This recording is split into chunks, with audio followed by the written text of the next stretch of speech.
सटाण्यात land जिहाद विरोधात विराट मोर्चा, सडकून झाली कायद्याची मागणी।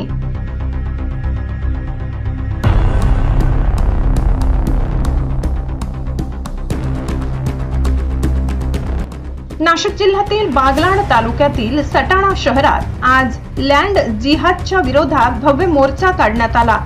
शिवतीर्थ येथून सुरू झालेला हा विराट मोर्चा शहरातील प्रमुख मार्गावरून मार्गक्रमण करत तहसील कार्यालयाच्या पटांगणात पोहोचला, जिथे त्याचे रूपांतर सभेत झाले। यावेळी तहसीलदार आणि पोलीस प्रशासनाला दिलेल्या निवेदनातून महाराष्ट्रात अंशात क्षेत्र अधिनियम लागू करून लँड जिहाद विरोधी कठोर कायदा करण्याची आग्रही मागणी करण्यात आली। हा विषय केवळ धार्मिक नसून राष्ट्रीय सुरक्षेचा असल्याचा आरोप करत हिंदूंना आपली घरे आणि व्यापार सोडून जावे लागत असल्याबद्दल चिंता व्यक्त करण्यात आली। या सभेत झारखंडचे सनातन महासंघ संस्थापक गौतम खट्टर यांच्यासह स्थानिक नगरसेवक राहुल बाबा पाटील, मंगेश खैरनार, दीपक जपानी आणि इतर मान्यवरांनी उपस्थितांना मार्गदर्शन केले। या आंदोलनात सटाण्यातील नागरिक आणि विविध संघटनांचे पदाधिकारी मोठ्या संख्येने सहभागी झाले होते।